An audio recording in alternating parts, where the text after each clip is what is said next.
Hi, my name is Lewis Moynihan, and today I am joined by Stuart McCaffrey, who is the Chief Operating Officer at the Scottish Football Partnership Trust. Stuart, first things first, do you want to tell us a little bit about the Scottish Football Partnership Trust and what it does? Sure, yeah. So we're a grant funding agency primarily. We work very closely with Sports Scotland and the Scottish FA to invest into a range of projects that support the game at grassroots level, and through our company, the Scottish Football Partnership, all the way up to the professional end of the game. So we've been doing that for over 20 years now, investing into the game to try and make improvements across all levels. Yeah, and your role, the Chief Operating Officer, I mean, talk us through what do you do normally on a day-to-day basis? Yeah, so we're a pretty small team.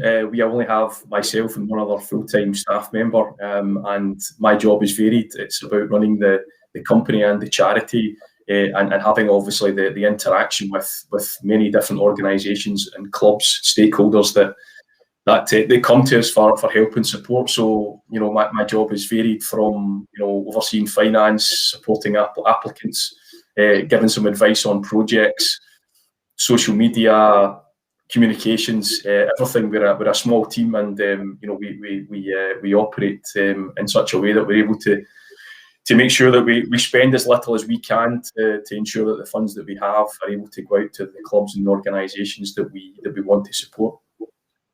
Yeah, and obviously one of these the campaigns at the moment is the Give for Grassroots campaign. When was that started, and what impact do you think that's going to have on people? Yeah, the kind of, I suppose that the idea and the catalyst for this was the playoff match that Scotland were supposed to have with Israel, to hopefully make it through to the Euros. The game, I think, was supposed to go ahead in March, and it was obviously delayed to later on in the year because of the COVID pandemic. Initially, the idea was about that opportunity to tap into members of the 𝘾𝙘 𝗕𝗓 who had bought tickets for that match, and when these tickets were being refunded, there was an opportunity for them to consider donating some of the funds that they had spent on the tickets into this grassroots fund, which was primarily there to help support individual players at affiliated football clubs across the game in Scotland, kids up to the age of 18.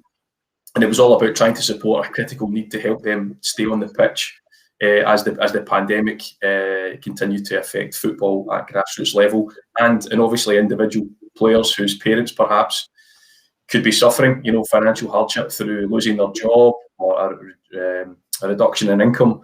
And it was very much about trying to make sure that the kids could actually still afford to come along to the club that they were playing at and continue to participate in the game.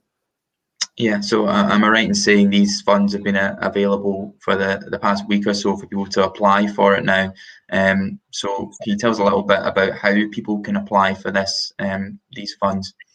Yeah, absolutely. So very, very straightforward process. We have, through our partners at the Scottish FA, the SYFA and SWF, we have provided a very, very straightforward link for clubs to click on, which takes you through a very, very straightforward application process.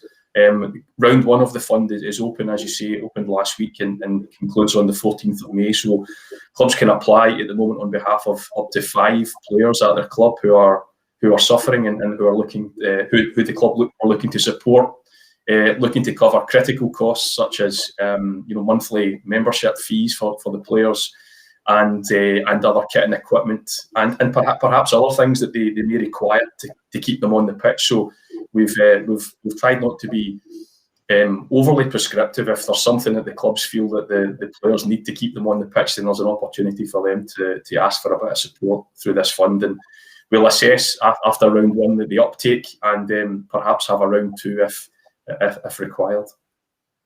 Yeah, and how important is it that schemes like this exist to stop barriers from young people being able to play football?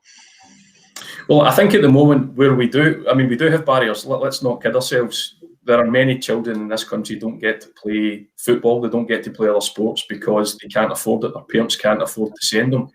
That's something I think we need to address. There are better models in other countries where access to sport is the same as access to education and NHS and healthcare. And I'm thinking about a country like Iceland where the state funds one sport for kids up to the age of 18.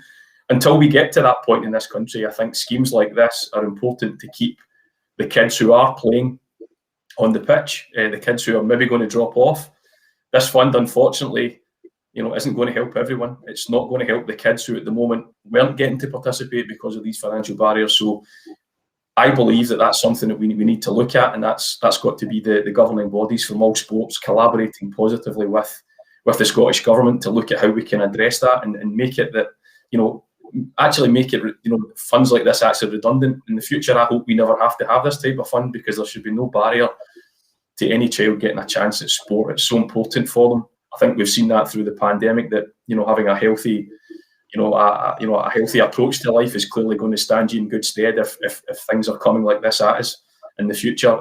I think sport can do so many things. I can't think of one issue that we have in society just now that kids engaged in sport can't help address. So I hope this fund is actually never needed again. I think that would be fantastic. But in the meantime, with the money we've raised, I think it's important that we do what we can with the resources that we have to keep those kids. And we've already started to see applications coming through, and it tugs on the heartstrings when you read some of them, because these kids are really struggling, and we want to keep them on the pitch.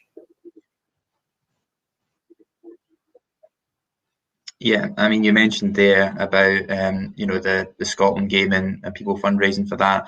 I don't know, is there an option for people to still be able to donate any money at the moment, and if so, how would they go about doing that?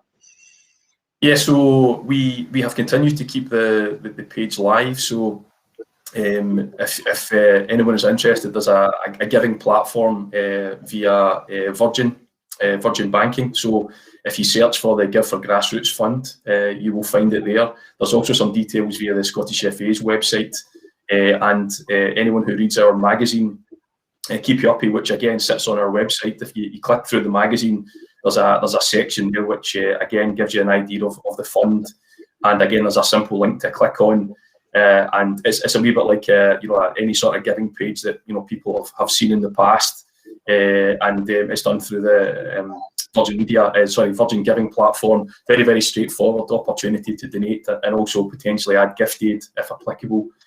So we have the fund open, it's still there. The more that comes in, the more we can do to help the game, and particularly as we look ahead to maybe a second and third round.